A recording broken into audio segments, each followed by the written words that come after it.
Bonjour. Bon, je sais que ça fait longtemps que je n'ai pas publié, mais je tenais à partager avec vous quelque chose de très important. Récemment, un de mes camarades, voilà, Jérôme, pour ne pas le citer, m'a offert un ouvrage, voilà, en pensant bien rire. Voilà. Cet ouvrage, c'est celui-ci. La statistique soviétique, de Monsieur Anatole Ejov, voilà. De la collection Essais et documents des éditions de Moscou. Hmm. Mon camarade Jérôme sait bien rire en m'offrant ce document, qui a par ailleurs une histoire très intéressante. Mais ce camarade ignorait que parmi mes passions, qui comptent la statistique, la comptabilité en partie double, la philatélie du bouton et le calcul stochastique, eh bien, il y a aussi tout ce qui concerne de près ou de loin l'Union soviétique et en particulier l'administration et la statistique. Et oui. Ainsi, tel est le prix qu'il croyait prendre, mon cher camarade Jérôme. Donc, pour parler de l'histoire de ce document, voilà, il m'a été rapporté par mon camarade. Apparemment, à l'époque, quand on se rendait en Union soviétique, on avait la nécessité, on avait l'obligation d'échanger une certaine somme d'argent à un taux absolument avantageux, hein, évidemment. Et à la fin, quand on ressortait de l'URSS, eh bien, il fallait bien faire quelque chose des roubles qui nous restaient, on n'allait tout de même pas les garder. Et du coup, il y avait certains magasins où on pouvait acheter des choses, voilà, vite fait, au pied levé à la frontière, et on pouvait notamment acheter ce type de livres, voilà, qui sont bien évidemment publiés et édités par les instances autorisées, j'imagine. J'en ai un deuxième comme ça. Hop. Peut-être qu'on le lira aussi plus tard, hein, c'est le parti des bolcheviks en lutte contre le trotskisme. Intéressant. Voilà. Et donc, ce qu'on va faire, voilà, avec la statistique soviétique, eh bien tout simplement, nous allons le lire ensemble. Voilà. Et nous allons le lire très très attentivement afin d'en retenir la substantifique moelle. Voilà. Donc au programme, 12 chapitres, 385 pages. Voilà. Je vous lis le résumé. L'ouvrage que l'on va lire contient l'exposé des principes d'organisation de la statistique en URSS, de l'activité des services statistiques, de l'organisation des relevés et de l'observation statistique courante, des recensements, des sondages et enquêtes. L'auteur accorde une attention particulière aux questions des regroupements statistiques, de la classification des secteurs de l'économie et des branches industrielles au système d'indices, ainsi qu'à l'organisation de la collecte et du regroupement des données statistiques. Les chapitres consacrés aux problèmes de mécanisation des travaux statistiques et de l'organisation de centres de calcul électronique pour le traitement de la transmission de l'information statistique revêtent un grand intérêt. L'étude d'Anatole Ejov est susceptible d'intéresser un très vaste public, même si le lecteur ne possède pas une formation particulière en matière de sciences statistiques. Il se trouve que justement, je dispose de ce type de formation. Eh bien. Donc pour ceux qui sont gourmands de savoir, gourmands d'information, ce sera toute une série de vidéos, j'en sortirai à peu près une par chapitre. Voilà. Je vous souhaite une bonne fin de journée et une bonne continuation de vos activités. Eh bien, allons-y.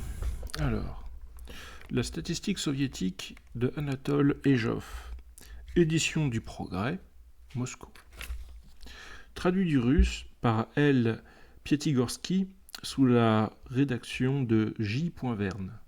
Tiens, bizarre. Copyright by les éditions du Progrès URSS 1967. Avant-propos. En 1957, paraissait à Moscou, en russe, anglais, français et hindi, la statistique en URSS de l'auteur du présent ouvrage. Par la suite, cette brochure fut éditée en Chine populaire et à Cuba dans la langue de ces pays. L'auteur y décrivait succinctement la structure de l'appareil statistique d'État en URSS et ses fonctions et passait en revue les principaux problèmes méthodologiques que comporte la confection de certains indices. Bref, il s'agissait avant tout de mettre le lecteur étranger au courant de l'organisation de la statistique au pays des soviets. Depuis lors, tant l'organisation que les méthodes de la statistique soviétique ont subi de nombreux changements, notamment dans le domaine des procédés de récolte, de traitement, d'analyse et de présentation des données statistiques. D'autre part, le monde a été depuis lors le théâtre de profondes transformations. De nombreux pays libérés du joug colonial ont accédé à l'autonomie et se sont engagés dans la voie d'une véritable indépendance politique et économique. Les nouveaux États, lors de l'élaboration et de la mise en œuvre de leurs plans économiques, se trouvent fréquemment placés devant certains problèmes que comporte l'organisation d'un appareil statistique, ce qui les amène à tourner leur regard vers les pays évolués ayant de l'expérience en la matière. Et le fait est que les statistiques de ces nouveaux États s'intéressent tout particulièrement à l'organisation et aux méthodes statistiques en URSS. Ce n'est pas un hasard si au cours des 5 dernières années, plusieurs colloques internationaux de statistique ont été organisés précisément à Moscou, à l'intention des représentants des pays en voie de développement sous les auspices de l'Organisation des Nations Unies, assistés par l'Office central de la statistique, OCS, de l'URSS. Pour répondre à cet intérêt croissant et dans l'espoir d'apporter quelques aides aux jeunes États indépendants, le colloque de direction de l'OCS a demandé à l'auteur de ces lignes de composer un cycle de monographies consacré à l'organisation et à la méthodologie de la statistique soviétique. Le premier ouvrage de cette série, que l'on offre ici au lecteur, reprend et développe les conférences prononcées par l'auteur au colloque des représentants des pays d'Asie, d'Afrique et de certains pays d'Europe, convoqué par l'ONU et organisé à Moscou en septembre 1964 par les soins de l'OCS. Les dimensions de cette étude, publiée simultanément en anglais et en français, ne permettent pas d'exposer de façon détaillée certains aspects de l'organisation de la statistique soviétique.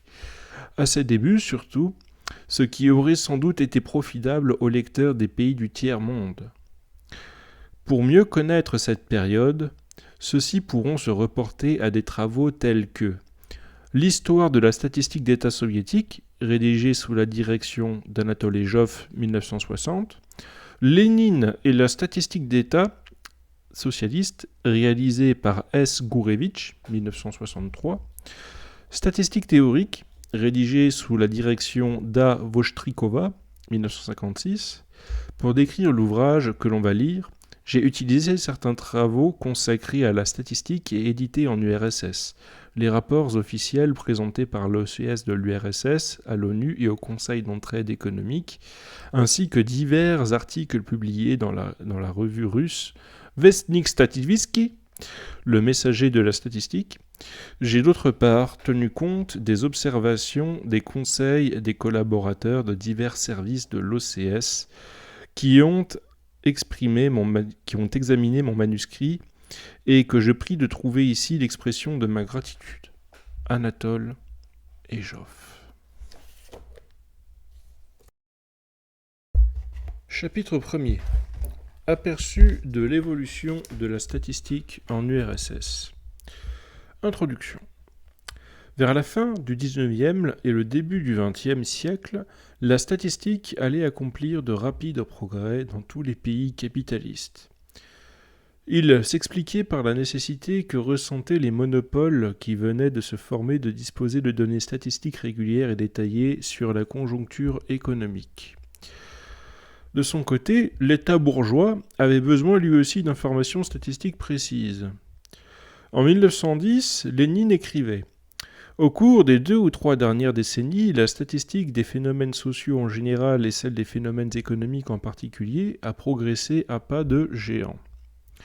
Toute une série de questions fondamentales concernant le régime économique des États contemporains et son développement, dont la solution se basait auparavant sur des considérations générales et des données approximatives, ne peuvent être envisagées aujourd'hui d'une manière tant soit peu sérieuse, sans que l'on tienne compte des renseignements massifs concernant l'ensemble des territoires de tel ou tel pays, recueillis d'après un programme déterminé et systématisés par des statisticiens de métier.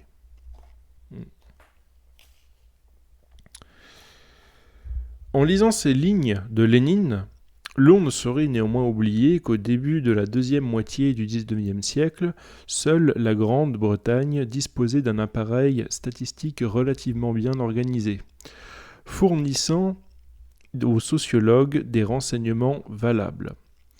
Comparée à la statistique anglaise, la statistique sociale de l'Allemagne et du reste du continent européen est réellement misérable. Note de bas de page, Karl Marx, Le Capital, édition sociale, Paris 1959, livre 1er, tome 1, page 19. Signalait Marx dans sa préface de la première édition allemande du Capital. Depuis lors, plus de 100 ans se sont écoulés, l'essor ultérieur de l'économie exigeant le perfectionnement constant de la statistique, celle-ci progressa considérablement. Il faut cependant souligner que dans les économies capitalistes, la statistique n'a jamais pu et ne peut pas occuper la place qui est la sienne dans les États socialistes. À ce propos, on citera cet aveu voilé mais quelque peu amer de R. Allen, statisticien anglais réputé.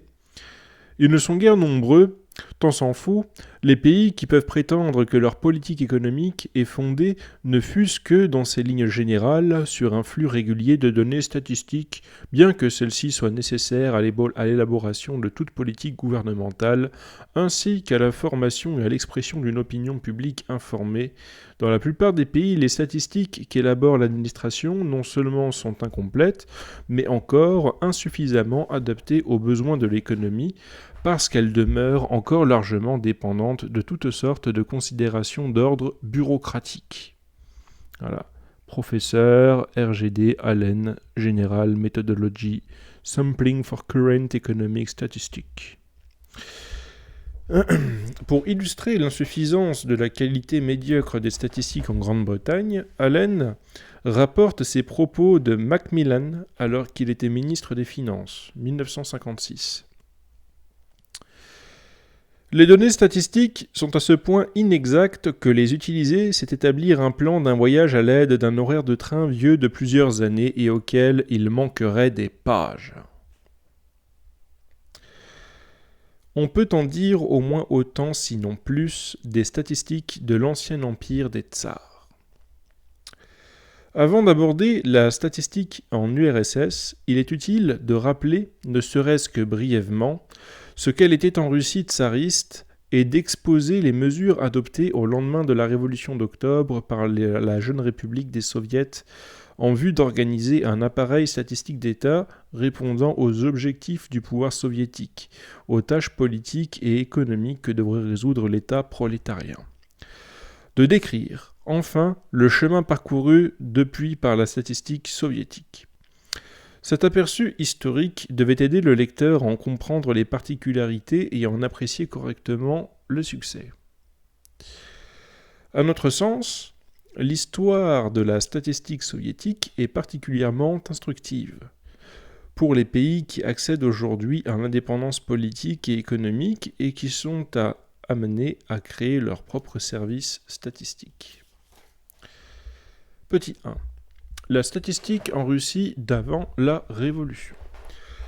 Le tsarisme laissait au pouvoir des soviets des services de statistiques dispersés entre divers ministères et départements, auxquels manquait un centre unique et que la guerre avait sérieusement désorganisé.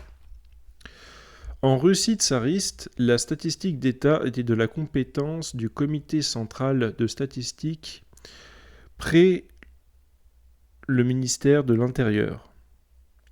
Des sections de statistique du département des cultures du ministère de l'Agriculture et du régime des terres, des sections analogues du ministère du Commerce et de l'Industrie, du ministère des Finances, du ministère des Voies de communication, etc.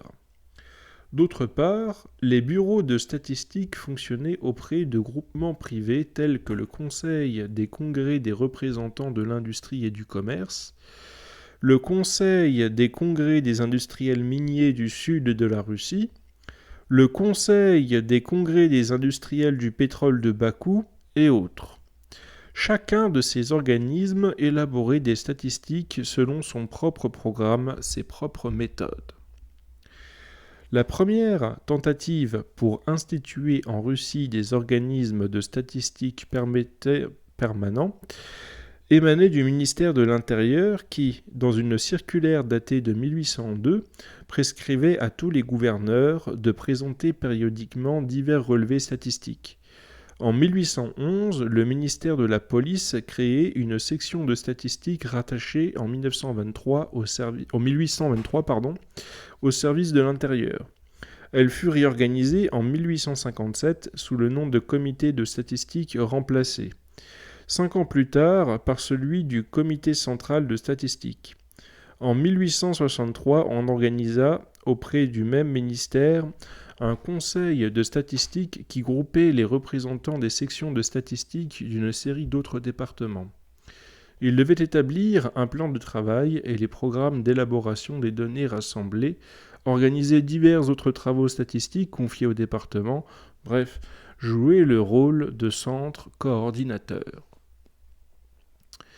Mais cet organisme mort-né s'avéra incapable de remplir la tâche confiée. Dans chaque province, le comité central de statistique était représenté par un comité statistique dont le personnel permanent se réduisait au seul secrétaire. Les autres membres, représentants de diverses organisations locales, demeuraient inactifs. Ces comités de province devaient préparer la documentation nécessaire à l'établissement du compte-rendu annuel de chaque gouverneur, exécuter les tâches prescrites par le Conseil central de la statistique, c'est-à-dire avant tout rassembler les renseignements relatifs aux récoltes. Ils devaient, d'autre part, étudier les questions ayant trait à la vie locale, occupation à laquelle ils ne consacraient que fort peu de temps. Certains comités publiaient des annales ou des études de médiocres intérêts. Malgré les intentions initiales de ces organisateurs, le comité central de statistique ne s'occupait que d'un nombre assez limité de questions. Évolution démographique, récolte, surface ensemencée, cheptel. Il publiait aussi des annuaires. Les statistiques essentielles portaient sur les récoltes et les emblavures, les terres et l'état du cheptel chevalin, entre parenthèses chevaux d'armée. Le comité rassemblait des données sur les exploitations paysannes par l'intermédiaire de l'appareil policier et des autorités locaux. C'est pas ça la traduction. C'est-à-dire les administrations de cantons et les doyens de village. Les questionnaires étaient remplis d'ordinaire par les scribes de village. Le recensement chevalin faisait l'objet d'une attention particulière et s'effectuait par les soins du Conseil central de statistique de concert avec la direction vétérinaire et le département de la guerre. Le département de l'agriculture comprenait une section d'économie et de statistique agricole chargée d'observer régulièrement l'état des récoltes. Elle tenait ses renseignements de correspondances bénévoles, d'origine sociale fort diverses. On y comptait de grands propriétaires fonciers, des paysans riches, des membres du clergé, des instituteurs, etc.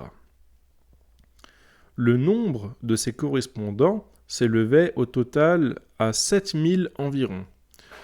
Néanmoins, du fait de leur incompétence, de leur répartition fort inégale dans le pays, la statistique des récoltes était de qualité médiocre. Le département de l'agriculture devait en outre observer les migrations de la population.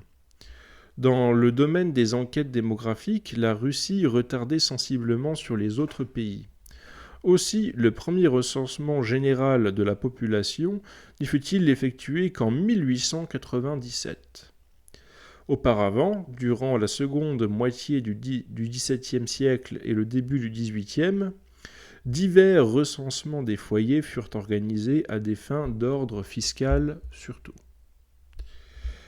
En 1719, un oukase du tsar Pierre Ier marqua le début des véritables recensements de la population dénommés alors révisions. De 1719 à 1861, 14 révisions furent effectuées qui ne couvraient toute la population, pas toute la population, mais seulement les habitants astreints à la redevance, c'est-à-dire les paysans, les petits bourgeois, les marchands, etc. Les statistiques du mouvement démographique avaient pour source les notes des registres de naissance, décès et mariage des paroisses orthodoxes. Les prêtres consignaient, sinon le fait même, du moins les cérémonies religieuses correspondantes, de sorte que ces inscriptions reflétaient quand même le mouvement naturel de la population orthodoxe. Les données relatives à la population d'autres confessions étaient beaucoup moins sûres. Quant au traitement des renseignements obtenus, il laissait beaucoup à désirer. Parmi les autres travaux statistiques de quelque importance, on peut mentionner le recensement industriel, ou plutôt les enquêtes effectuées dans les fabriques et les usines en 1900, 1908 et 1912, ainsi que le premier recensement agricole de 1916. Il faut mentionner, d'autre part, outre les statistiques élaborées par les services dépendant directement du gouvernement central, l'apparition, vers la fin de la décennie 1860-1870, de statistiques élaborées par les Zemstvos, autorités locales, en vue de préciser l'assiette des impôts locaux qui constituait l'essentiel des ressources des Zemstvos. Ces taxes et impôts grévaient essentiellement la terre et les biens immobiliers. En général, les services statistiques des Zemstvos se préoccupaient surtout d'estimer la valeur des terres. Ils procédaient en outre à des analyses statistico-économiques approfondies de l'agriculture, centrées avant tout sur l'étude des exploitations paysannes au moyen d'enquêtes dans chaque foyer. Mais celles-ci obéissaient à des programmes et méthodes différentes selon les Zemstvos, ce qui rendait impossible la synthèse des résultats obtenus. Malgré cette disparité, les matériaux rassemblés par les services des Zemstvos n'en constituent pas moins l'une des meilleures sources de renseignements sur la structure socio-économique de la paysannerie russe à l'époque du tsarisme. Les statistiques des Zemstvos avaient des qualités incontestables. Leur caractère exhaustif, la conscience apportée par les enquêteurs, l'introduction de tableaux synthétiques groupant et combinant le résultat. À la différence de la statistique gouvernementale, celle des Zemstvos rassembler les données primaires non par voie bureaucratique ou policière, mais par les soins de statisticiens spécialisés et conscients de leurs devoirs professionnels. À bien des égards, la statistique des Zemstvos était de qualité supérieure à la statistique européenne de l'époque. Lénine y voyait une source irremplaçable pour l'étude de l'histoire de l'économie nationale russe et écrivait qu'elle constituait un très grand pas en avant par rapport à la statistique traditionnelle contenue dans les comptes rendus des gouverneurs et des divers départements. Mais les statistiques des Zemstvos avaient aussi de graves défauts, et notamment, comme on l'a dit, le manque d'unité des méthodes appliquées. La révolution démocratique bourgeoise de février 1917 n'apporta rien de nouveau à l'organisation et aux méthodes statistiques. On doit toutefois mentionner parmi les travaux accomplis à cette époque le recensement général de l'agriculture et des terres de 1917. L'organisation et les méthodes de la statistique en Russie n'allaient changer de façon radicale qu'après la révolution d'octobre. Petit 2. Organisation de la statistique pendant les premières années du pouvoir soviétique. Bien avant la révolution, Lénine soulignait déjà les insuffisances de la statistique russe et démontrait la nécessité d'un système unique, centralisé de la statistique relevant du gouvernement. Le 4-17 novembre 1917, prenant la parole au comité exécutif central de Russie, il souligne qu'il ne doit pas se trouver un seul produit, pas une seule livre de pain qui échappe au contrôle, car le socialisme, c'est avant tout le contrôle. Intéressant. Or, l'organisation d'une comptabilité et d'un contrôle rigoureux de la production et de la répartition des produits était inconcevable sans la création d'un système centralisé de statistiques d'État. La première mesure prise dans ce sens consista à regrouper la statistique industrielle et la statistique agricole dans une section des recensements et inventaires du Conseil supérieur de l'économie nationale. Le Congrès des statisticiens de toute la Russie tenu en juin 1918 élabora un projet de règlement portant statut de la statistique d'État, soumis ensuite à l'examen du Conseil des commissaires du peuple. Sur proposition de Lénine, une commission fut chargée de la rédaction définitive du projet le 25 juillet. Lénine signait ce règlement qui consacrait la création d'un organisme de statistique nationale unique, l'Office central de statistique. Au terme de son statut, l'Office central de statistique était chargé de l'élaboration des statistiques dans toutes les branches de l'économie nationale. En outre, l'Office assumait la direction d'ensemble et de l'élaboration des méthodes statistiques et de leurs applications.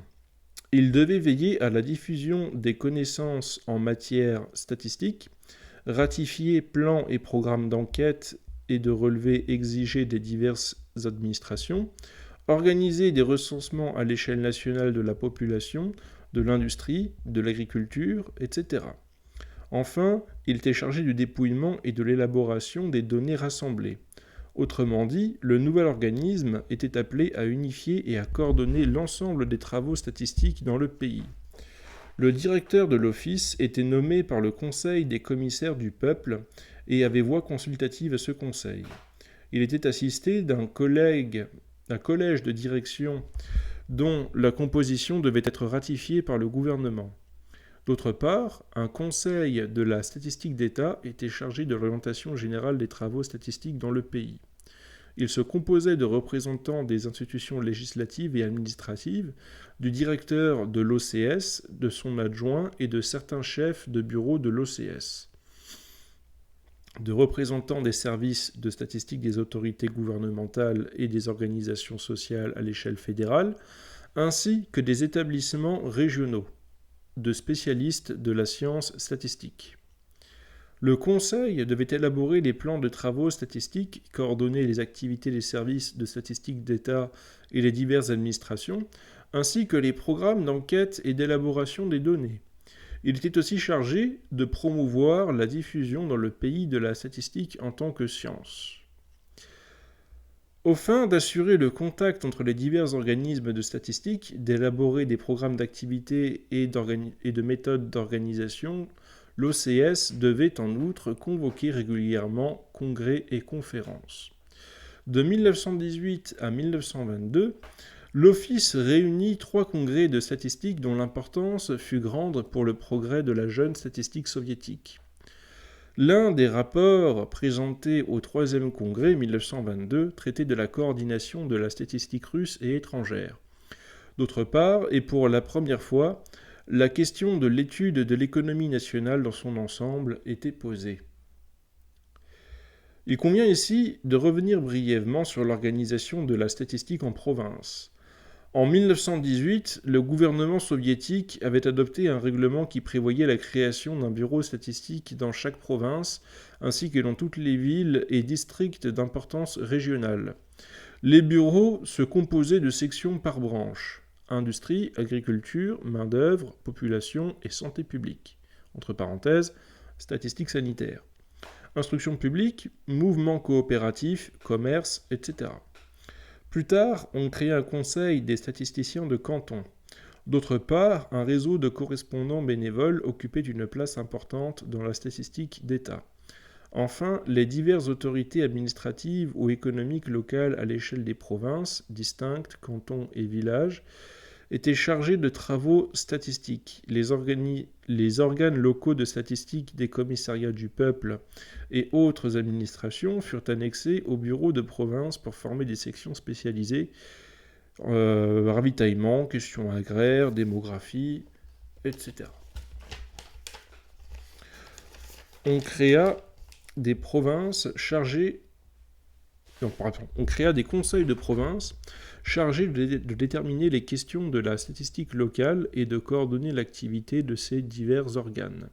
Ces conseils se composaient du directeur du bureau statistique de province et de chefs de section, du directeur du bureau statistique de la ville, de statisticiens de district, de représentants de toutes les administrations et du soviet des députés de la province, de représentants des sociétés scientifiques, des coopératives, des syndicats et autres organisations locales possédant des sections de statistique, de représentants des établissements d'enseignement supérieur et secondaire où l'on enseignait la statistique des délégués désignés par la conférence des statisticiens de la province.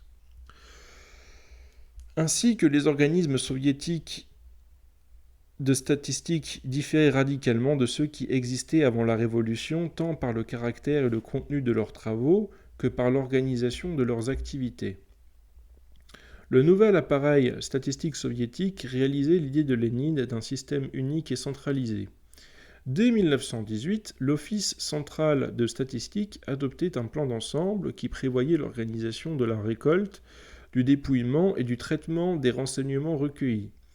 L'OCS de ces organes provinciaux embauchèrent les meilleurs statisticiens du pays par un décret instituant l'enregistrement obligatoire des citoyens de la RSFSR, qui, en vertu de leur formation professionnelle ou de leurs activités pratiques, pouvaient travailler utilement dans les services de statistique. Dès la fin de 1918, tous les rouages supérieurs de l'OCS fonctionnaient déjà pour l'essentiel sous la direction de statisticiens et économistes réputés. Nombre d'entre eux, ainsi que les chefs des nouveaux organes statistiques locaux, possédaient une riche expérience accumulée au temps où ils étaient les employés des Zemstvos. En 1919, l'OCS fonda la revue Vestnik Statistiki et le bulletin de l'Office central de statistique qui publiait le compte-rendu régulier des activités de l'Office et de ses organes locaux. On y traitait aussi des questions d'ordre méthodologique et d'organisation. Dès sa création, l'OCS aborda une série de travaux de statistique d'envergure. Il procédait au premier recensement industriel national accompagné du recensement des ouvriers et employés des entreprises industrielles, 1918.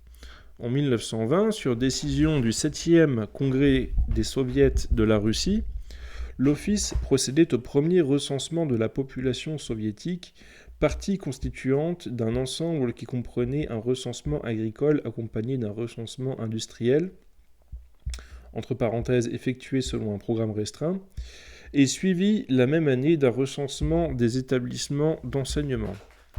L'État soviétique, engagé dans l'édification économique pacifique, avait un besoin urgent de connaître avec précision toutes les ressources du pays. Seuls les recensements et des enquêtes extraordinaires permettaient d'y parvenir. Car l'organisation de la comptabilité économique et sociale courante ne permettait pas encore à l'État de disposer de données suffisamment exactes et complètes sur la situation de l'économie. Effectués avant la fin de la guerre civile, les recensements de 1920 ne pouvaient évidemment embrasser l'ensemble du territoire national. Une partie considérable de l'Ukraine, le sud de la Russie, la Transcaucasie, de nombreuses localités d'Asie centrale et de Sibérie, ainsi que le Grand Nord, leur échappaient. Mais dans les autres régions de la République des Soviets, malgré les multiples obstacles rencontrés, destruction, désorganisation des communications, etc., ces recensements apportèrent leur contribution à l'œuvre d'édification économique qui commençait. En particulier, les données récoltées furent largement utilisées pour la confection du premier plan d'État de développement de l'économie nationale, le plan Joël-Roux d'électrification du pays. En 1918 et 1920, l'Office statistique procéda aux premières enquêtes par sondage sur les budgets ouvriers et sur les budgets des foyers paysans, ainsi qu'à d'importantes investigations sur l'alimentation de la population, ce qui devait fournir au gouvernement les bases nécessaires à une politique d'élévation du niveau de vie. Dès sa création, l'OCS avait inscrit à son programme l'élaboration du bilan de l'économie nationale, tâche menée à bien au cours des années 1923 et 1924. La statistique mondiale n'avait encore jamais connu de travaux de cette nature. Malgré ses nombreux défauts, ce premier bilan de l'économie nationale de l'URSS constitue donc une éminente victoire de la statistique soviétique. Tout au long de cette période initiale d'organisation, la statistique fut l'objet d'un souci constant de la part de Lénine, aussi bien du point de vue théorique que pratique. Après la victoire de la Révolution d'octobre, Lénine avait aussitôt proposé la création d'un nouvel appareil statistique. Il suivit avec la plus grande attention le fonctionnement de l'OCS et en signalant à plusieurs reprises les insuffisances, en indiquant les moyens d'y remédier. Il soulignait en particulier l'importance de l'analyse des données statistiques dans la confection et l'exécution des plans économiques. Selon Lénine, les statisticiens devaient être des auxiliaires du parti et du gouvernement. Inlassablement, il insistait sur une meilleure organisation de la comptabilité et des relevés économiques dans les entreprises. Cette insistance s'expliquait d'autant mieux qu'à l'époque, la comptabilité même la plus élémentaire des dépenses de matières premières, de combustible, de l'usure de l'équipement et de la main-d'œuvre laissait beaucoup à désirer. L'organisation de la statistique courante dans l'industrie, l'agriculture, l'instruction publique et autres sphères de l'activité économique et culturelle progressa à vive allure au cours des années qui suivirent. Par le niveau d'organisation des recensements et des enquêtes par sondage, par la qualité des méthodes de traitement des données rassemblées, la statistique soviétique à cette époque déjà surpassait celle des NSVOS. Cependant, divers services statistiques se bornaient trop souvent encore à une simple compilation des données sans grand souci de l'utilisation pratique des statistiques qu'ils élaboraient, ce qui ne manquait pas de susciter de vives critiques de la part de Lénine. Petit 3. Modifications dans la statistique pendant la période de 1926 à 1941. L'extension du secteur socialiste, le rôle croissant de la direction planifiée de l'économie nationale exigeait impérieusement le remaniement de la statistique d'État. En 1926, l'Office central de statistique fut réorganisé. On attribua à son directeur le droit de voix délibérative au Conseil des commissaires du peuple. Une commission spéciale, Stadtplan, fut organisée auprès de l'Office et chargée de diriger les travaux statistiques de toutes les administrations. Les membres de ce nouvel organe étaient confirmés dans les fonctions par le Conseil du travail et de la défense. Durant cette période, l'OCS procéda à d'importants travaux tels que le recensement général de la population de décembre 1926, l'enquête dynamique. Note de bas de page, enquête à répétition effectuée 2 ou 3 années de suite. Sur les exploitations paysannes effectuées en 1927 et 1929, selon un nouveau programme élargi. Entre parenthèses, des enquêtes similaires avaient été menées de 1921 à 1925. Le recensement général des kolkhozes et des sovkhozes en 1928, le recensement des petites entreprises industrielles de 1929, les statistiques agricoles, celles du commerce et des prix de l'instruction et des divers établissements culturels, les statistiques démographiques et celles de la santé publique connurent un développement rapide. C'est à cette époque que furent publiés les résultats détaillés de l'enquête industrielle effectuée en 1926-1927.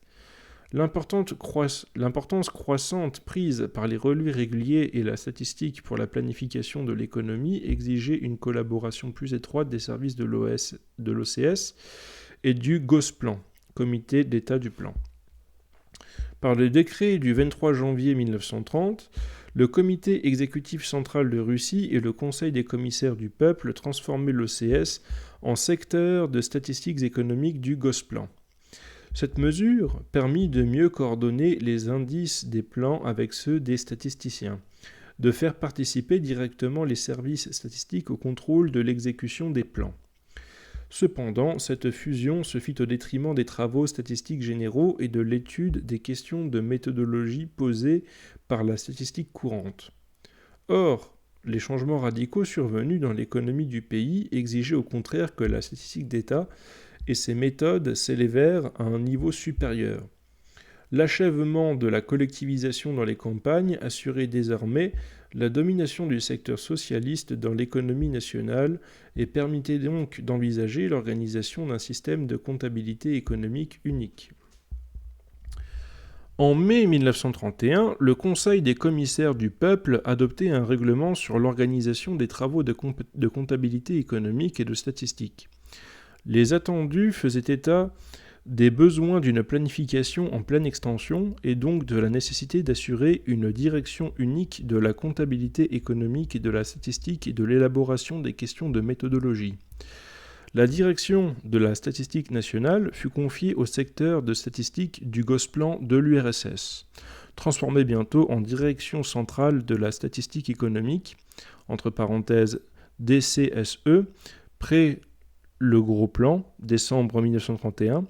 En 1932 fut créé un service d'inspection de la statistique économique du district et de ville. À l'automne 1934, afin d'améliorer le travail des services locaux, on créa le poste d'inspecteur de secteur de la direction. La DCSE accomplit une série de travaux statistiques importants, notamment le recensement de la population de 1939, dont la qualité fit l'objet des éloges du gouvernement. L'inventaire des équipements industriels de 1934, les recensements du bétail de 1932, 1934, 1935 et 1936, le recensement général du commerce de 1933, la DCSE était chargée d'élaborer des statistiques économiques sur la base des comptes rendus annuels présentés par les entreprises industrielles et les établissements agricoles. Elle organisa sur une vaste échelle la comptabilité économique et la statistique courante, l'observation suivie des prix et des ventes de détail. Elle accomplit aussi divers travaux en matière de statistique du travail, démographique, de l'instruction publique et poursuivit l'étude des budgets ouvriers et paysans.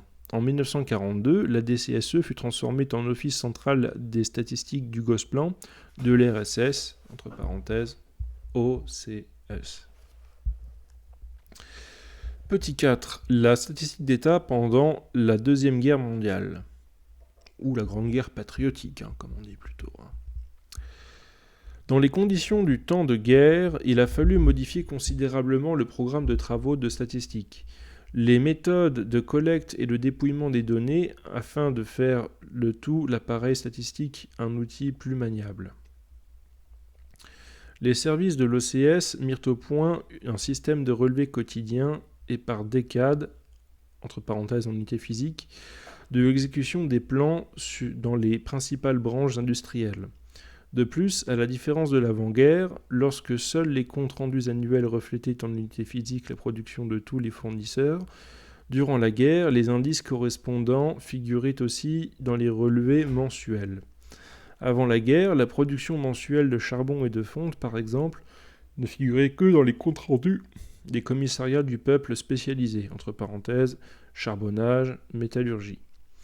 Pendant la guerre, par contre, les statistiques mensuelles faisaient état de toute la production, quel que fût le commissariat de tutelle.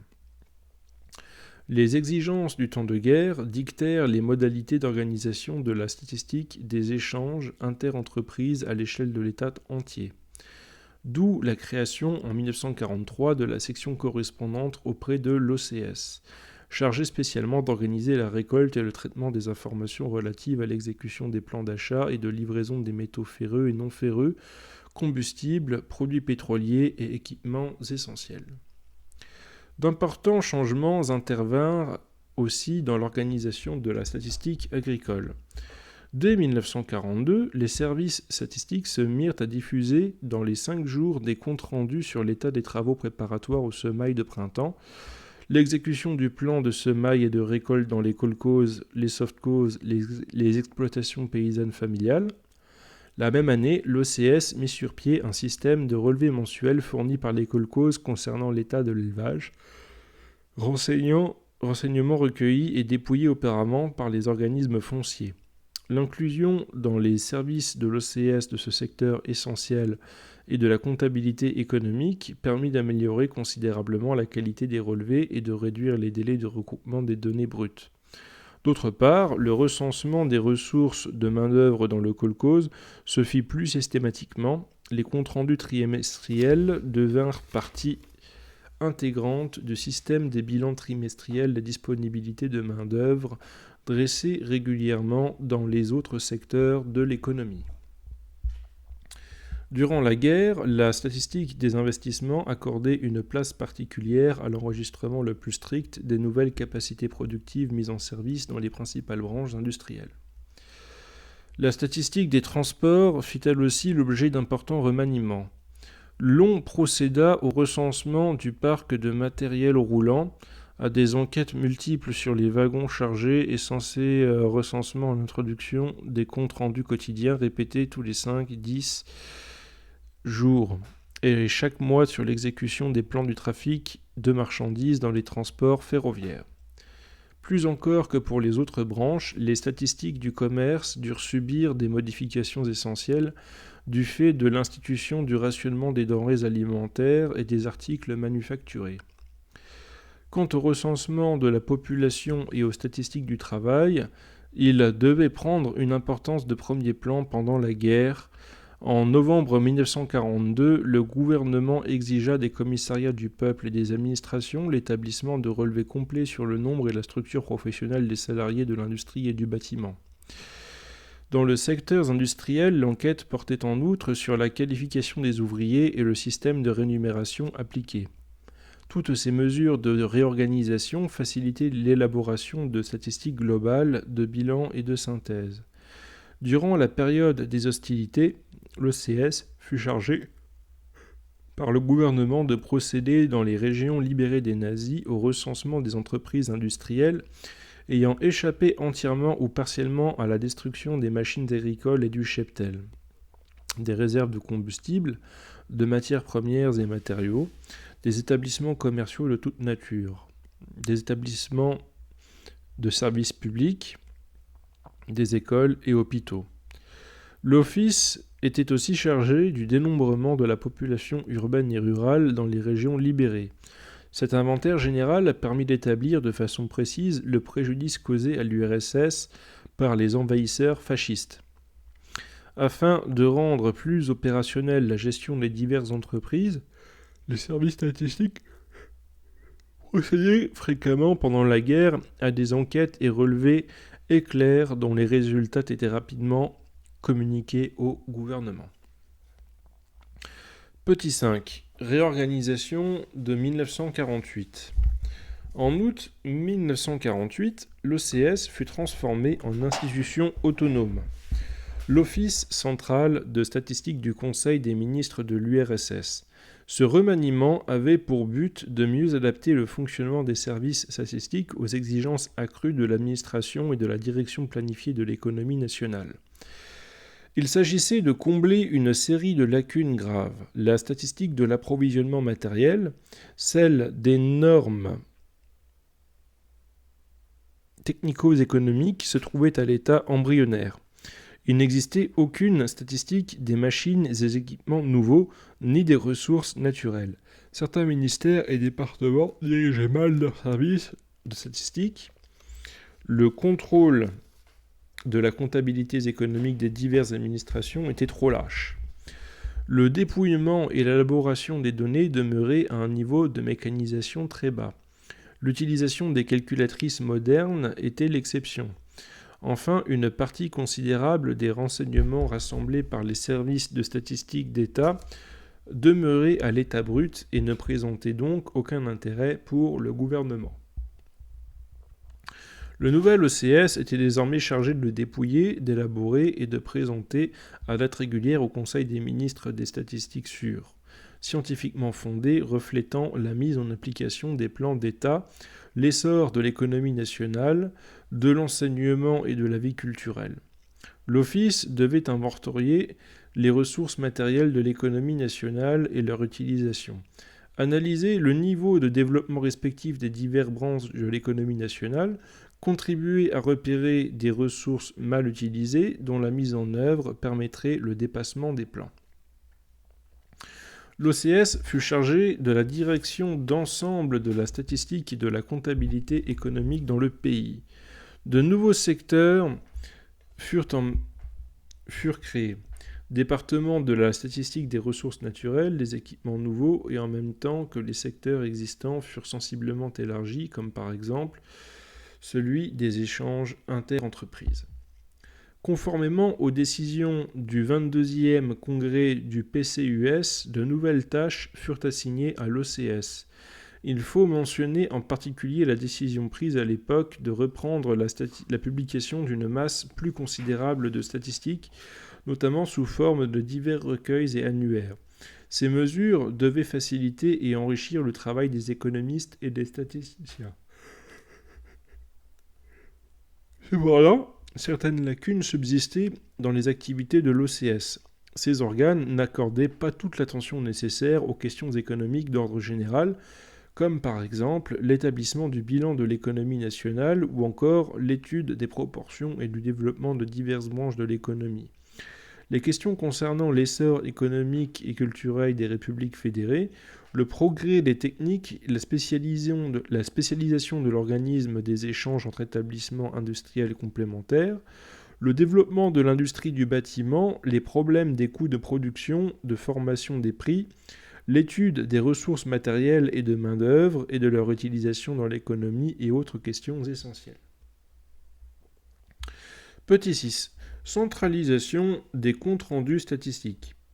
Les années 1957 et 1958 furent marquées par une nette amélioration du degré de centralisation de la collecte et de traitement des informations statistiques.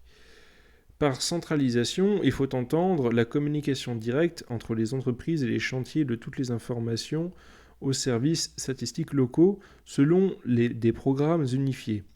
À leur tour, ces services transmettent aux organes de tutelle intermédiaires, Conseil de l'économie nationale, Sofnarcos, aux autorités locales, au Conseil des ministres des républiques fédérées, aux commissions du plan, aux organes financiers et bancaires, les données regroupées.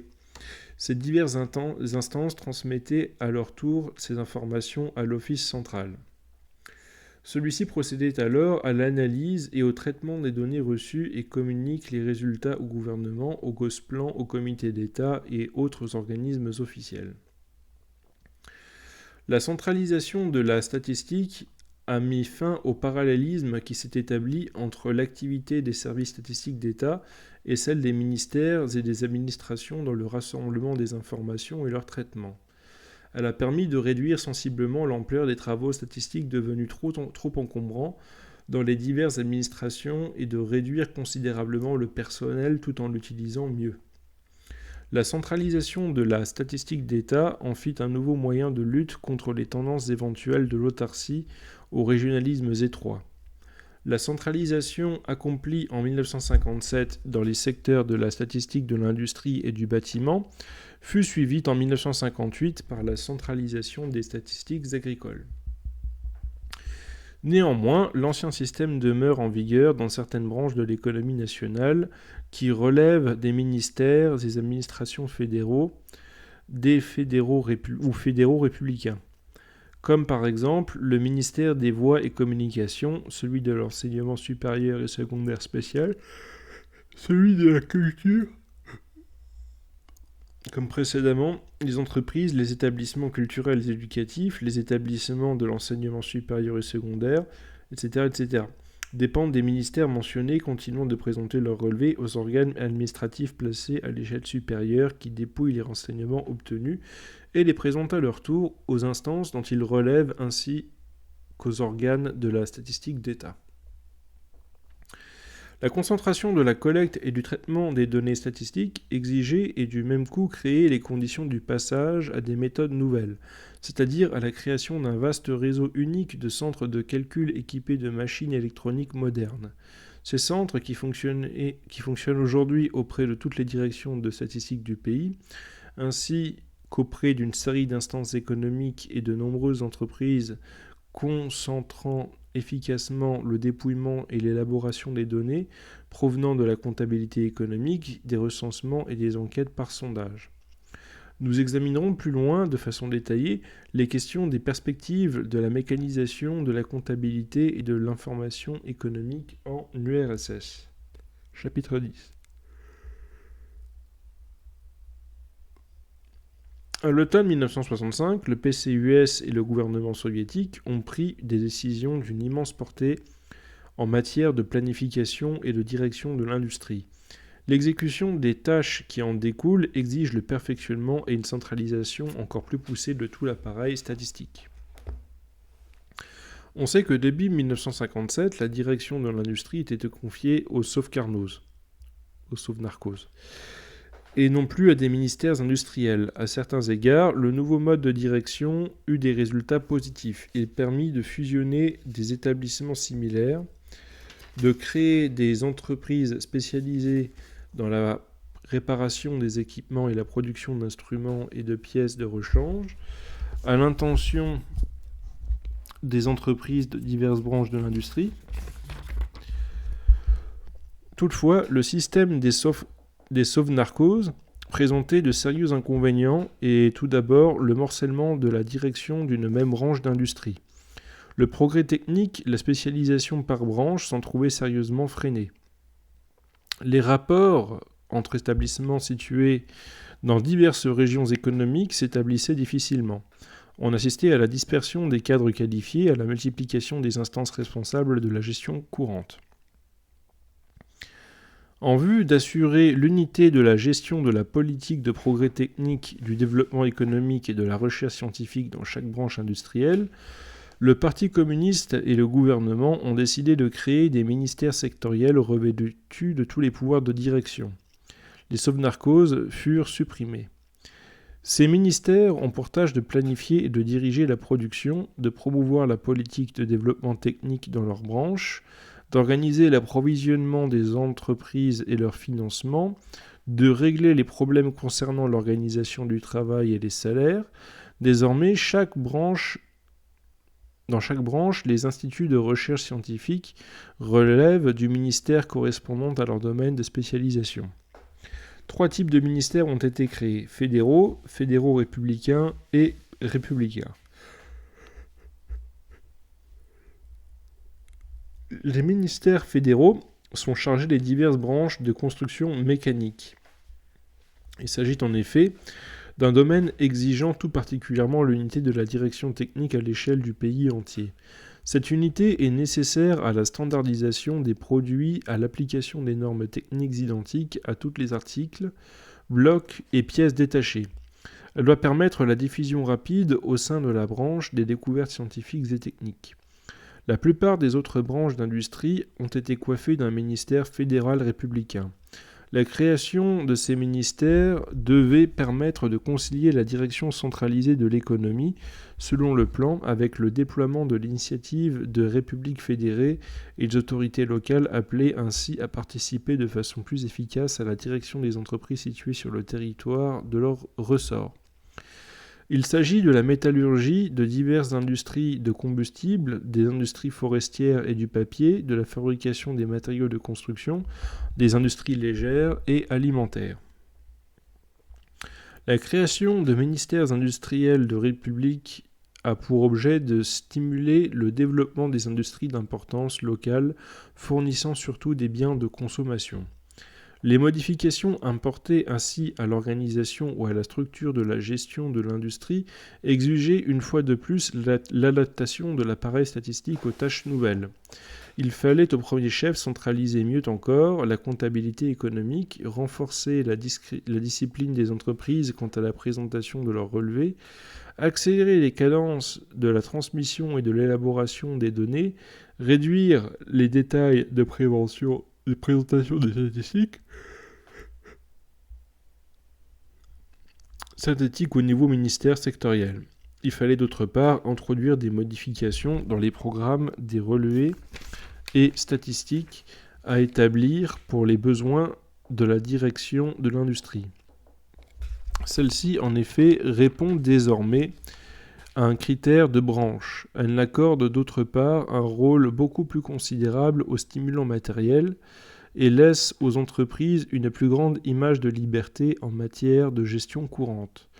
Désormais, sur la base de statistiques transmises par les entreprises et les chantiers, aussi bien d'importance fédérale que républicaine, et ainsi que les directions de territoire et des républiques autonomes, dresse le bilan des activités de l'ensemble des entreprises et chantiers du territoire de leur ressort. Les statistiques sont alors regroupées par les soins de l'OCS de chaque république fédérée qui dresse un bilan à l'échelle de toute la République. Ainsi, l'OCS de chaque république présente au Conseil des ministres et au Gosplan de la Révolution fédérée aux renseignements regroupés selon un plan imposé et concernant non seulement les entreprises subordonnées aux instances républicaines, mais l'ensemble des établissements industriels situés sur le territoire de la République. Ce système d'information des autorités de République découle de vastes pouvoirs accordés à celles-ci en matière de planification, d'investissement, de finances, ainsi que dans les réglementations du travail et des salaires.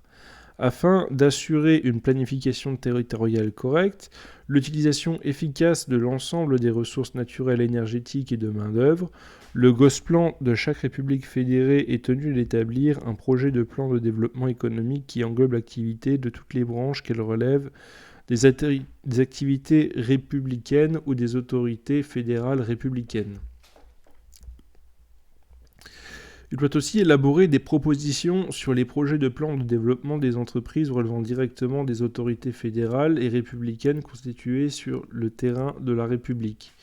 Ainsi, le Gosplan de chaque république fédérée est chargé de préparer le plan de développement de l'industrie de chaque république dans le respect des intérêts généraux de l'ensemble de l'économie soviétique et de prévenir aussi ainsi les manifestations éventuelles de régionalisme.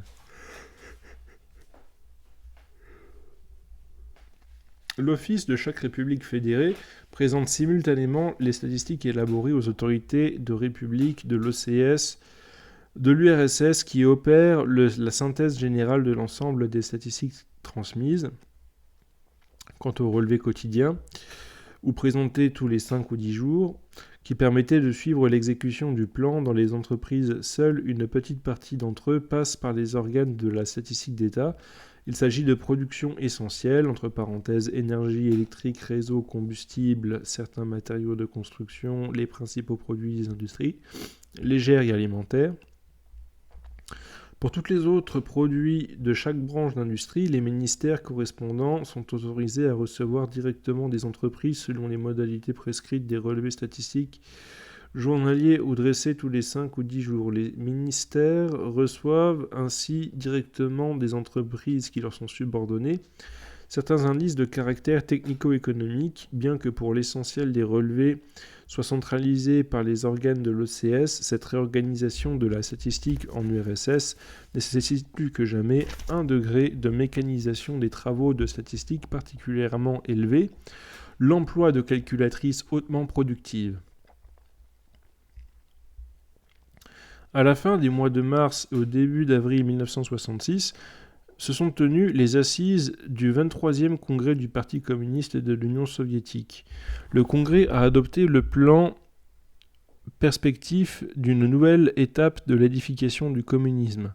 Il a examiné et approuvé les directives du plan quinquennal de développement économique de 1966 à 1970. Le Parti communiste se propose d'aller de l'avant vers le communisme, d'élever considérablement et rapidement l'efficacité de toute l'économie, d'assurer l'élévation continue du bien-être matériel des travailleurs et de renforcer la capacité de défense du pays. Le nouveau plan sera une étape marquante de l'édification de la base matérielle et technique du communisme. Sa tâche essentielle, que l'on se propose de résoudre au cours de ces 5 années,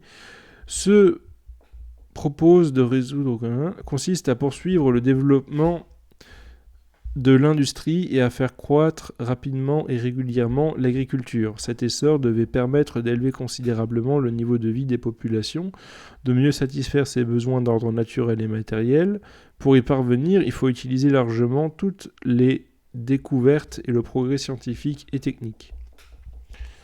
Le 23e congrès a donné son entière approbation aux décisions prises lors des réunions plénières du comité central du parti.